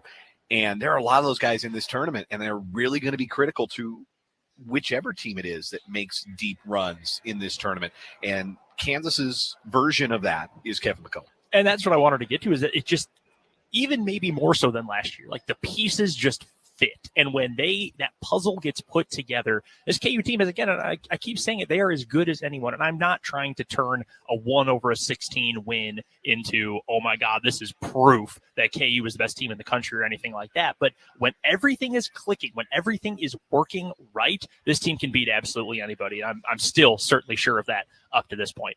We've got to get to a break here on 580 Sports Talk, not just past the halfway point of the show. In fact, we're off a little bit early today for the women's NIT and some K-State women's basketball action. Right now, though, we're going to get to a timeout. We'll come back. We've got today's What Is Wrong With You right here on 580 WIBW.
What the hell is right? It's time for What is Wrong with You here on this Thursday edition of 580 Sports Talk, live from Des Moines in the Wells Fargo Arena on the Lewis Toyota Road to a Championship. Brendan Brzezinski, Dan Lucero here with you. Kyle Manthe holding things down back at the 580 studios on Huntoon Hill in the capital city. Two new stories going head-to-head today on What is Wrong with You as we take a break from our NCAA tournament coverage. Our current winner for the week, Dan, it's the felonious father, the dad in Scotland who tried to rob his own son over what we converted to be, or a texter converted to be, somewhere in the neighborhood of $12.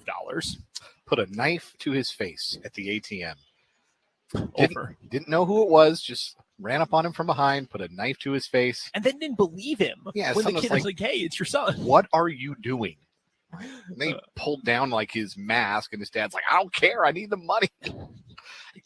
Dad, I'll give you this 10-pound note. Like, yeah, you for can real. borrow it. It's like, fine. seriously, if my dad were hard up and I had $10 to give him, I would just give it to him. He wouldn't have to put a knife to my face. All right, we've got two news stories going head-to-head right now. Dan, why don't you go first today? I don't know if my dad's listening or not, but I'm sure that's comforting for him one way or another. Anyway. You're going to get a text. Hey, you got $10? We are meeting Canadian Supreme Court Justice Russell Brown on this edition of What is Wrong with You, who got in a fight in the United States. In Arizona, in fact, Scottsdale. Things get a little wild in Scottsdale, I'm sure. Buddy, let me tell you. You're aware. And the 57-year-old Russell Brown was staying at the luxury Omni Scottsdale Resort and Spa, attending a gala celebrating a former colleague. And apparently was creeping out the female. You're scaring the females. He was harassing a woman after she and a friend met Mr. Brown in the resort bar. The person in question, a 31-year-old mortgage advisor and U.S. Army veteran named Jonathan Crump, said he was irritated by what he claimed was the judge's boastful behavior, and that the judge later followed the group back to their room. I told him, you're clearly intoxicated and the girls are creeped out by you. Apparently at that point, Brown shoved Crump, in which case Crump pushed back, then punched him in the face twice. He got the two-piece no biscuit. Uh-oh. Following the publication of that story, Mr. Brown, the Supreme Court Justice from Canada, said that those were false statements, confirmed part of Mr. Crump's account, saying he joined the group at the table but did not speak or otherwise engage with him, and that he was punched in the head without provocation or warning, which I doubt. But according to the police report does not back the Canadian Supreme Court Justice. It backs Mr. Crump, because according to the police report, Mr. Brown was allegedly making women in the group feel uncomfortable, touching them and kissing their hands. He appeared under the influence of alcohol. One of the women told police the judge kissed her cheek a couple of times and then touched her back and leg. She said it was not in a sexual way, but agreed when asked if it was unwanted touching. Two other women in the party said Mr. Brown also made them feel uncomfortable. So Mr. Brown is one of the 9 Canadian Supreme Court justices, and he has been placed on paid leave for scaring the females, and then he got two-pieced up by a U.S. Army vet. How about we pay him to leave America? Yuck. Yeah. Gross. That's nasty. I don't like that at all. Skeevy behavior in Scottsdale, which not the first old man to behave inappropriately at a spa in Scottsdale, surely. But yeah, you're right about that one. Yeah, you get you get it family style. You get the two-piece. The two-piece from Jonathan Crump. Oh my! Shout out to him for defending the honor of his lady friends. Yeah, he is not a what is wrong with you there. My story is going to take us to Chicago, to the Morgan Park neighborhood, to be specific. That is where Loyola is, by the way. First question to prepare you for this: do you like getting mail? Do I like getting mail? Yeah, like do you feel good? Ooh, there's something in the mailbox. Yeah, except it usually offers for credit cards or debt consolidation, because that's apparently the only mail I get anymore these days. Yeah. That and bills. Yeah, I don't like getting the mail. It means there's something in there that's bad. I used to like getting the mail because none of it was for me. Like when I was a kid, none of it was for me. And if it was for me, it was super cool, or it was Sports Illustrated or some other magazine to read. Yeah, I'm either being invited to a birthday party or it's SI or ESPN the magazine or something. Right. Well, it's lost its luster. The magazine industry is in a bad spot, and now all the bills are my responsibility. So yeah, it's not as cool to get mail as it used to be. Well, you know what's even worse than getting junk mail or getting bills in the mail? needing to get bills and having them stolen by your mailman. Ooh, that's tough. We meet 25-year-old DeMonte Williams of Chicago, who was sentenced back on March 9th to 9 months in federal prison after he was caught a few years ago stealing mail. He was indicted by a federal grand jury on 3 counts of mail theft by a U.S. Postal Service employee. The thefts happened all the way back in 2018. Took a long time to get him sentenced. Williams pled guilty to 1 count of mail theft this past September. As stated in his plea agreement, on or about on March 28th last year, he stole mail and contents of mail from individuals living on his route in the Morgan Park neighborhood, including financial instruments. Bills, I assume is what that means. He also admitted to stealing a check intended for a business in the amount of $1,200. Okay, that one makes sense because at least there's like a financial gain maybe to be had. It'd probably be hard to cash that check, but man, why are you stealing other people? Like he's in it for the love of the game, man. Like the theft game. He's in it for the love. Yeah, I mean that's essentially like a scratch-off ticket, right? Like, this might turn into nothing. This might turn into something. We'll see how it goes. Right? That's essentially what he was doing there. Yeah, why are you stealing people's mail, dude? Come on. The odds of you getting anything good, awful. And this is also just going to create distrust in people. Come on, bad stuff. Yeah, don't like that. Don't care for that at all. Dirty business. I am going to vote today for the creepy Canadian. Easily. Yes. Easily that one wins. We've got some drama going on in front of us from the NCAA tournament. We cannot tell you exactly what is happening, but we can tell you it involves Charleston and nearly turning the ball over and then missing a shot with down to 3 seconds left in the ball game. And now we're down to 2 seconds. We're down to 1 second. Oh, no. And someone somewhere just lost a lot of money because the officials did not call a foul. Oh, wait a minute. Oh, I'm straight. Yeah, you and I are good. We're on the right side of what just happened. I'm good. We're fine. You and I are doing fine. Someone somewhere not feeling all that great. They're going to take this to a review. I'm with you, though. That is our winner today. Does that beat the Felonious father? No, it does not. Felonious father is so strong. He tried to rob his kid. He did. Even after finding out it was his kid. And then, sometimes the family might ask for lenience. This family's like, no, put his ass in jail. I respect them. I respect them quite a bit. 26 months, not enough. Put him more in jail. Build another jail for him and put it underneath the current jail. That is still our winner today in What Is Wrong With You. Let's take a timeout. We'll get to some more action from around the NCAA tournament coming up after this on 580.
The second half is underway, by the way, just a couple hundred yards away from us.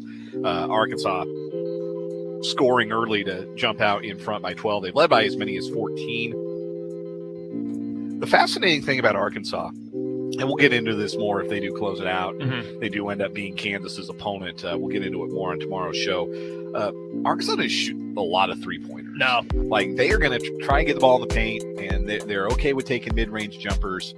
And, like, there's a lot of variance there. Like, Kansas is not a great three-point shooting team either, but they're willing to take them. And that could be an advantage for Kansas in a matchup potentially with Arkansas. Yeah, I would say so. I mean, that is the one that jumped off. I mean, UConn would obviously be tough. One of those teams from the bottom of the bracket would be tough. But yeah, that Arkansas matchup is the one that really jumped off the page as not very pretty. Other action going on right now in the second slate of games. There's kind of the first wave, second wave, then we'll have the night games coming up a little bit later. Alabama whooped up on Texas A&M Corpus Christi. Did we end up with Brandon Miller scoring 0 points in that game? Yes, we did. I was just about to bring that up. Brandon Miller, the infamous, I guess, star player for the... I would say. Boy, there is certainly... I have determined that there is no good way to talk about that. No, there's not. There's just no good way to use a euphemism or anything like that to discuss what all has gone on with the Alabama basketball program and some of its players, including its best player. But yeah, Brandon Miller apparently dealing with a groin injury, according to Nate Oates. He said that he's been dealing with that since the SEC championship game, and that may have been part of the reason why he did not score against the Tamkaka Islanders today. That became a running joke, really. Yeah, it latched on. Yeah, R.I.P. Tamkaka. You will be missed. Yeah, so no points for Brandon Miller. I don't think they can win a national championship if Miller's not 100% healthy. He's their main man. Like, they're good without him. They're good. Obviously, they scored 96 points without him doing anything today.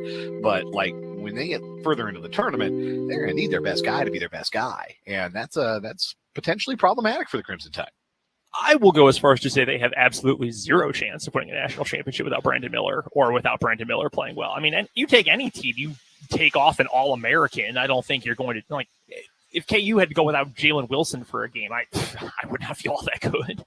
Yeah. So, yeah, that's not a good situation there for Alabama. Other games that are going on right now or already happened earlier today, the thriller of the day, in terms of ending anyway, was Furman over Virginia. I know we talked about that a little bit earlier on. You mentioned a little bit ago when we were talking about KU and experience and veteran presence and all of that. We're talking about how this is the oldest NCAA tournament ever in terms of just age. Kihei Clark of Virginia is about 40 years old. You think the dude's got a mortgage at this point. He's got his own business. He's an old guy for college basketball. I'm not saying that he's been at Virginia for a long time, but I am saying that he was freshman year roommates with Brian Stiff. Pretty sure he and Ralph Sampson went out a little bit in Charlottesville. Charlottesville, fun place, by the way. He had one of the dumber plays you're ever going to see from a veteran player. I mean, he just yeeted the ball into the middle of the court. So Furman goes for the quick two. Normally would make a ton of fun of that, but it worked. They go for the quick two. They cut it down to a 1-point game. And then Virginia commits the dumbest turnover we're going to see all day. Furman gets it right back, hits the game-winning three, and ends up winning 68-67. So pardon me, they went down by 2, hit a 3. Okay, there we go. They win by 1 point. RJ Pegues with the three-pointer. And I will know that name forever. Yes. That will always be an all-time NCAA tournament name. I cannot believe the way that game ended. If Furman had done the extend the game kind of thing, they end up with a chance late to hit a 3. Okay, that's great in and of itself. Just one of the dumbest turnovers you'll ever see by a guy who's been a good player for a long time. Yeah, like a steady veteran leader who's on the national championship team, and yeah, that's the last guy you expect to make that mistake. And if you're Furman, you're hoping that's what happens, right?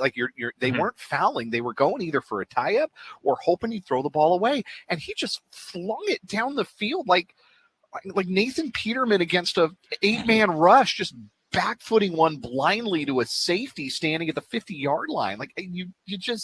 It's unfathomable to lose in that fashion. And yeah, I'm obviously being super aggressive about the jokes I'm making, but it should be noted that Virginia before they won their national championship in 2019, their reputation was big-time postseason chokers, including the only 1 seed to ever lose to a 16 seed. Happy 5th anniversary, by the way, 5 years ago on this day. Happy 5-year anniversary to the very good doggos of UMBC and the Retrievers who beat Virginia 5 years ago in 2018 on this day. And since that national championship, one and done, NIT, one and done to a 13 seed in the NCAA tournament.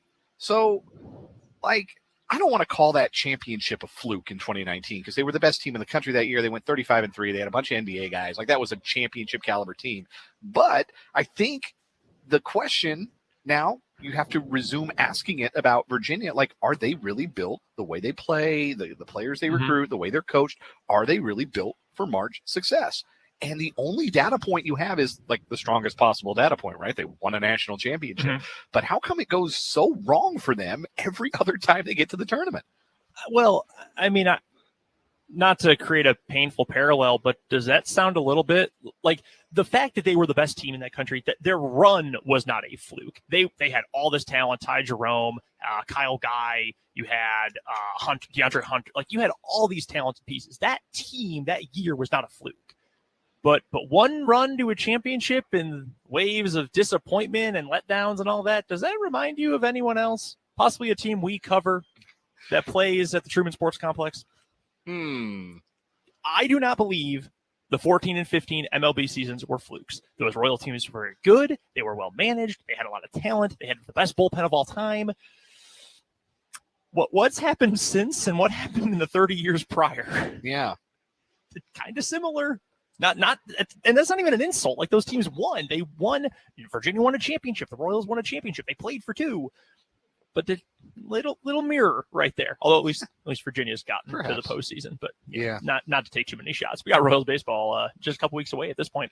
Any other things really stand out to you from the action earlier today? Well, we have to congratulate San Diego State for winning an NCAA tournament game for the Mountain West. They had been 0-11, including Nevada's loss last night and Utah State's loss to Mizzou earlier today. But San Diego State, who was behind 7 in the first half, and they went on like a 24-10 run, really seized control of the game. College of Charleston got it back tied, but then a little quick 5-0 run for the Aztecs helped them gain some separation. And now the Aztecs, they're a win over a 13 seed away from going to the Sweet 16. So that's a big deal for the Mountain West Conference, who still has Boise State left to play in round 1 in this tournament. But the Mountain West, a conference near and dear to my heart because it's one I followed growing up, watching, Colorado State, Air Force, those schools in my home state.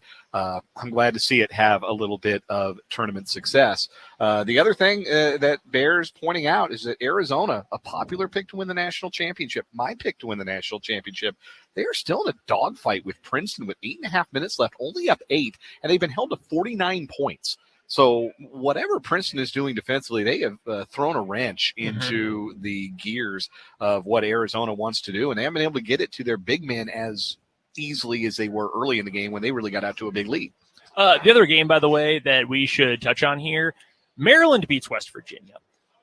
I feel vindicated because I was saying for weeks, like, this team's not really all that good. They've got the metrics, but they're just not all that good. Look at their wins. They don't have any. They have kind of stunk over the course of the year. We're having YouTube problems now. I feel vindicated by the fact that they didn't actually win that game. They had a huge lead early. They weren't able to really break it open when Maryland couldn't hit the ocean from the side of a boat.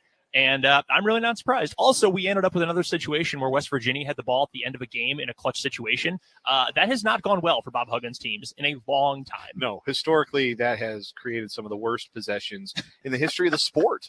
And Javon Carter versus Gonzaga. It will live rent-free in my head forever. It's the worst basketball possession I've ever seen in my entire life. I remember. I think I was in the press box at the T-Mobile Center, and I was laughing so hard I was struggling to breathe.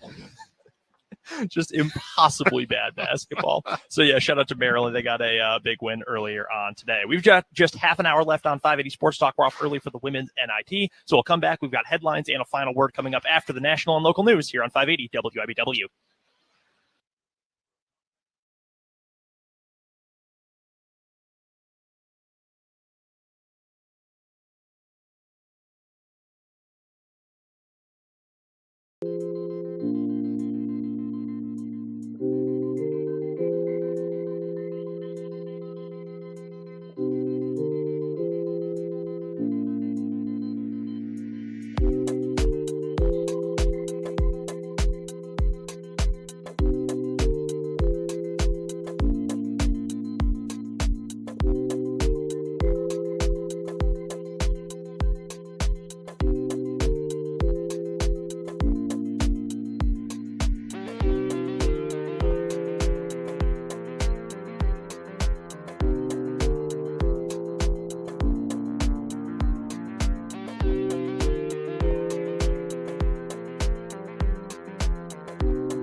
Just a half an hour left on 580 Sports Talk on this Thursday afternoon, live from Wells Fargo Arena in Des Moines. Brendan Dorzinski and Dan Lucero with you. Kyle Manthe running things back in the 580 studios on Huntoon Hill in the capital city of Kansas today.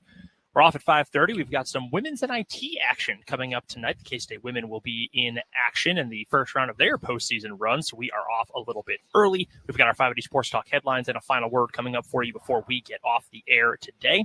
If you've missed any of the show, from the postseason or post-game audio to Dan's opening takes earlier in the show, what is wrong with you, any of that, you can head to our website at 580wibw.com. Go to the podcast tab, just hover over that, click on 580 Sports Talk, and then you will find the hour-by-hour breakdown of the show in podcast form. Don't forget, we're still taking your texts, by the way, as well, on the text line 785-272-9429, and in the YouTube comment section, Sports on 580 WIBW is the name of the channel. So yeah, you can hear me have a live panic attack because I misplaced my credential there at the beginning of the show. It fell on the floor. I was going to say, so where did it end up? It just right by my foot. Okay. I just, the last place you look, right? It's always the last place you look. Because then, you stop looking. And sometimes in plain sight as well. Yes, sometimes in plain sight. And it came off when you took your jacket off? Yes, correct. How did it get over your head? I don't know. Magic. All right, fair enough. Fair enough. By the way, score update for you. Getting late in games. We're down to just under 4 minutes left. Princeton is trailing Arizona 55-52. It's Princeton ball as well. Look, sometimes you struggle, and now it's a 1-point game. Sometimes you struggle in early games if you're not up for it, early tips, whatever.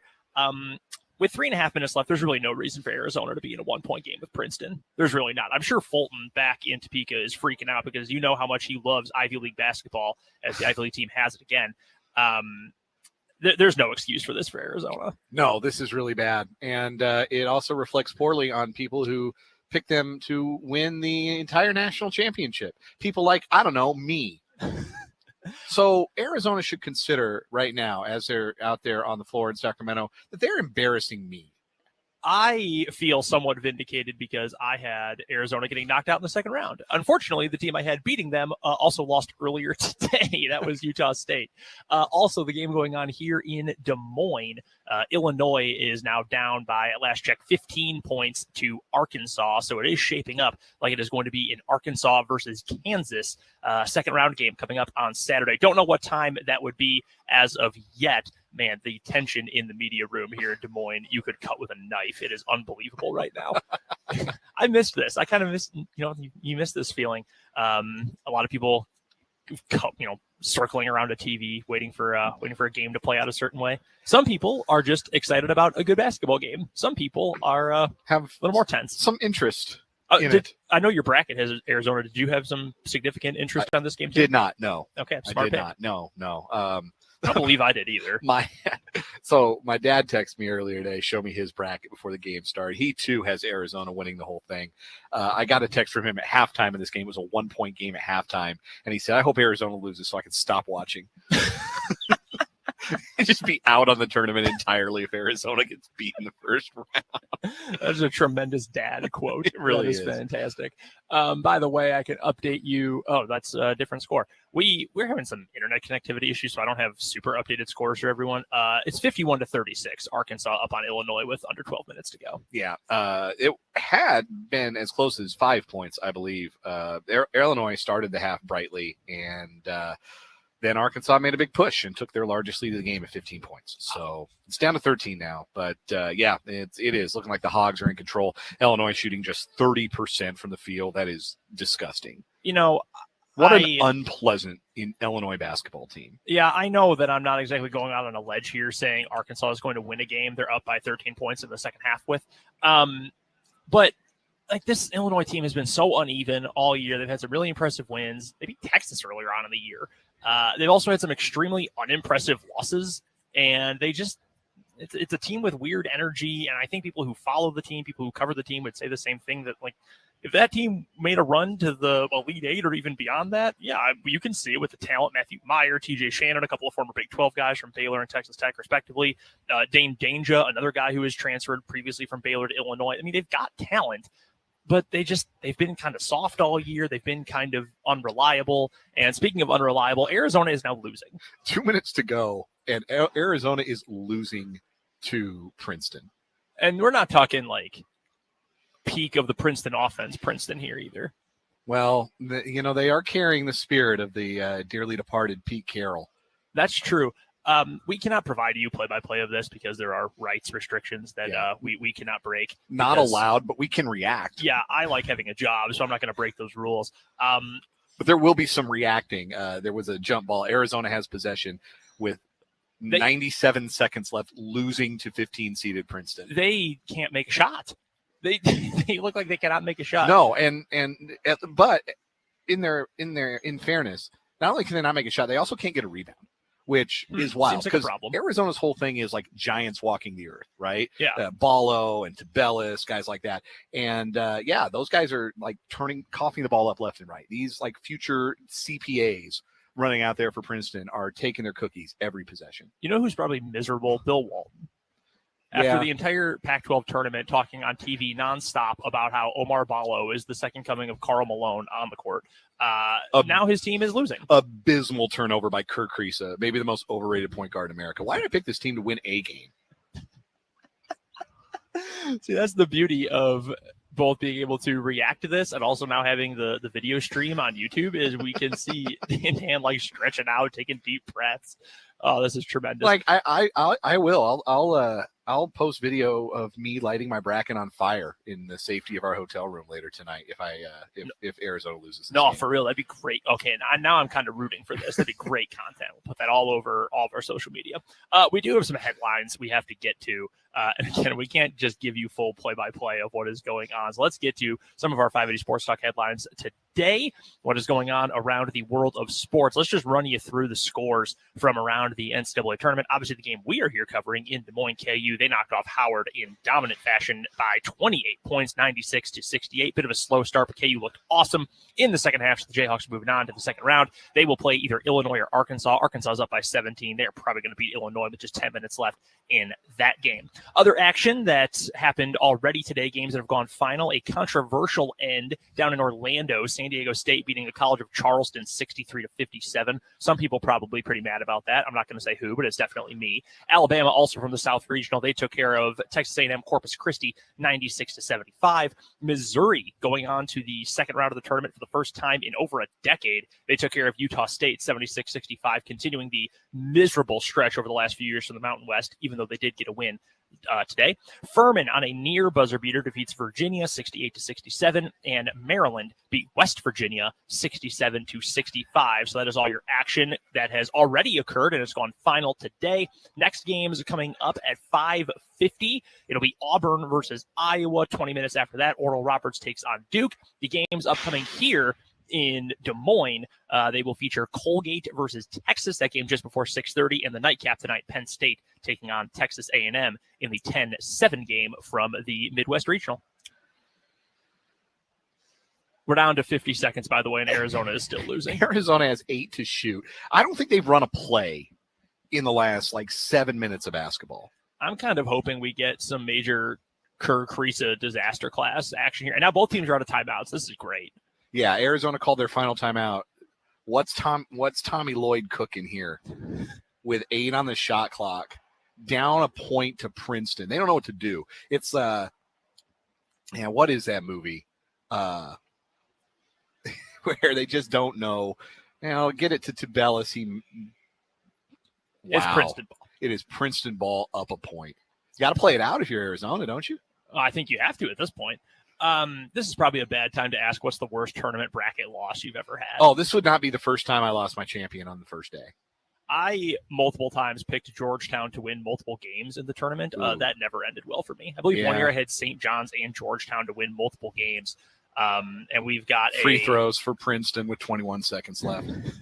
They backdoored them. Omar Ballo's wandering around the top of the key, doesn't know what to do. They look lost, man. All I hear about is how great of a coach Tommy Lloyd is. And yet Arizona last year nearly got knocked out first weekend, barely survived to make it to the Sweet 16. It's like you've seen Miracle, right? Of course. The movie about the 1980 U.S. Olympic hockey team. There's a scene where Kurt Russell playing Herb Brooks. It's late in the climactic match against Russia, and he looks across the bench, he looks at the Russian coach, and Herb Brooks goes, he doesn't know what to do. And that has been Tommy Lloyd for the last 7 minutes of basketball. They have not known what to do. No. But this would not be my worst. It's pretty bad, but it would not be my worst. I got Giddy Potzed back in I want to say I was 2015, 2016, Michigan State. I had them going the whole way, and they lost to Middle Tennessee that year. And Arizona's out here airballing threes. This is so atrocious. I can't even believe it. And Brick, they are going to lose. They are going to lose. We can actually hear, even through our headsets, you can actually hear in the arena in Des Moines the crowd reacting. I'm sure they did a picture-in-picture. Dan was explaining it earlier. We had that happen during the KU game. Grady Dick was at the free throw line, and they showed Furman's game-winning shot. We just heard a loud gasp from the rafters above us. So all Princeton's got to do is make a free throw, and then probably not even that, because then Arizona would have to rebound, go the length of the court in 3 seconds, and hit a three. Do you trust Arizona to be able to run a play at this point? I don't trust Arizona to run and tie their shoes. Yeah, this is fantastic. Again, we are only going to be on for the next 12 minutes or so. So we're just getting through some headlines today on 580 Sports Talk and finishing up what has been already a wild first day at the NCAA tournament.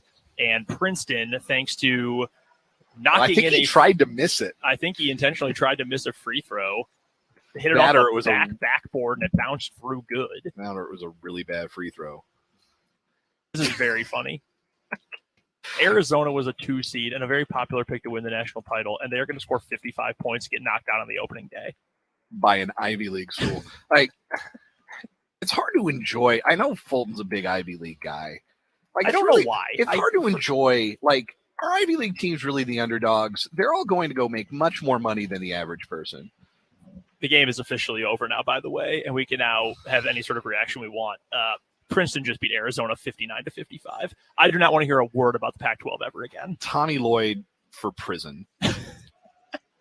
So that is now officially your biggest upset of the day. We thought it was going to end up being Furman knocking off Virginia. This is far worse. This is far worse. Oh, this is so much worse. We have live dad reaction here. Oh, good. I hate them so much. That's awesome. So now we have to find out, is he going to keep watching or is he done? I'll have to ask. Will you keep watching? I will ask him. There's one headline I want to get to. It's not basketball related, but it is a big headline in the sports world today. New York Mets star closer Edwin Diaz is out for the 2023 season after he ruptured his patellar tendon in his right knee last night, as he was celebrating his team Puerto Rico advancing in the World Baseball Classic after they upset and eliminated the Dominican Republic 5-2 last night in Miami. Diaz struck out the side in the 9th inning in the win, and after the game, he and his teammates were doing a little celebratory dance. It was nothing outlandish. It was nothing wild, just a little bit of hopping around. You may have done that in your living room watching Princeton upset Arizona. It was nothing more strenuous than that, but a bad step or a bad landing, and Diaz went down injured. It cast an immediate pall over Puerto Rico's victory, and it was announced today that the Mets will be without their all-star closer for the entirety of the 2023 season. It is heartbreaking for Diaz, heartbreaking for the Mets, who are a legitimate World Series contender this year. It has also led to an avalanche of terrible takes about how this proves that the World Baseball Classic is a waste because somebody got injured celebrating after a meaningless game in March. Yes, that's why they were celebrating, because it was so meaningless to them. You could just see how meaningless it was for Puerto Rico to defeat the Dominican Republic, the team many picked to win the tournament and advance in the World Baseball Classic. Look, American baseball culture is what it is, and we're never going to appreciate the World Baseball Classic like the other countries that are in the World Baseball Classic. That's just a sad fact. I love baseball, and I love the World Baseball Classic. You heard we were watching a U.S. Columbia game. I was getting pumped up. Yeah, all those Mike Trout hits. I was getting hyped up. But, yeah, it's different in other countries. It means a lot for those guys to represent their countries. It's an opportunity they want and they cherish and they appreciate. And yeah, they were excited. Yeah, they were celebrating. And it's unfortunate what happened, but it is not proof of the World Baseball Classic being a waste of anyone's time. That's the most ridiculous take I've ever heard. Think about it this way. If you think that that injury is proof that the World Baseball Classic is a waste of time and shouldn't exist, you're on the same side of an argument as Keith Olbermann. And that's not usually a place I want to be. So just ask yourself that question. I just saw someone tweet air ballo, and that is very funny. The reaction pouring in. Yeah, man. I mean, like something like that, when you're doing such a simple activity, you're just hopping up and down. Like that could happen anywhere. That could have happened at spring training. That kind of thing. That's not could have happened coming down the stairs. No, I mean it sucks. And I've told you I'm not like crazy into this tournament. Wikipedia's already been updated too with this. The list of NCAA tournament upsets has already been updated. We have a listener from the 785 who shares that they picked Virginia to win it all when they got beat by the number 16 seed, and I appreciate that level of commiseration with me right now as my champion is out before I eat dinner on the first day of the NCAA tournament. So I appreciate you texting in and commiserating with me. But that is all time bad. They were in command of that game and then they stopped running offense. And, I don't know if this will help you feel any better. The president also had Arizona winning the national championship in his bracket, released this earlier today. He had a Final Four of Arizona, Texas, Kansas, and Marquette. Oh, God, that's 3 of the 4 teams I had. Between that and Kamala Harris being in the building today to see her alma mater, Howard, lose to Kansas. Tough day for the occupants of the White House and the NCAA tournament rooting interest. Yeah, this is not the finest day the executive branch has ever had. If that doesn't prove that anybody can get it. On the bright side, though, they probably know a lot of people from Princeton. There's a lot of people from Princeton in the cabinet on Capitol Hill that are real turnt right now. Yeah, that's probably true. All right, that is going to do it for our 580 Sports Talk headlines on this Thursday afternoon. We are live from Des Moines, and I want to remind you that all of our coverage of the NCAA tournament is brought to you by Lewis Toyota on the Lewis Toyota road to a championship throughout our time up here at Wells Fargo Arena. Buy local, buy Lewis. With a large Toyota certified inventory, they are your local hometown dealer. That's Lewis Toyota and the Lewis Toyota road to a championship. We're off early today due to the women's NITs. Right now, we need to get to a quick break. We'll come back. We'll wrap things up with a final word on this KU victory and wild first day of the NCAA tournament edition of 580 Sports Talk.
All right, it's time to wrap up this edition of 580 Sports Talk with a quick final word. By the way, a quick score update for you as well. Arkansas leading Illinois 62-53. That game is down under 4 minutes to play, and the winner of that one, of course, will play KU coming up on Saturday here in Des Moines. All right, final word time. Dan, you're up first. My sources tell me that the death penalty is being considered for Arizona head coach Tommy Lloyd. I am pro-life, and I take no pleasure in reporting this. Oh my God, that's an all-timer. That is now, by the way, 3 years in a row we've had a 15 over a 2. It's not the worst NCAA tournament loss of all time because that will always be Virginia losing to UMBC, but it is in the photo. Princeton, St. Peter's, Oral Roberts, each of the last 3 tournaments of 15 seeded is advanced on. Will this be like those last 2 and win a second game as well? That's what I'm hoping for, because the downside of all this is now Missouri gets to play Princeton. And folks, it brings me absolutely no pleasure to say Missouri is going to be favored in that game. That makes me very, very sad.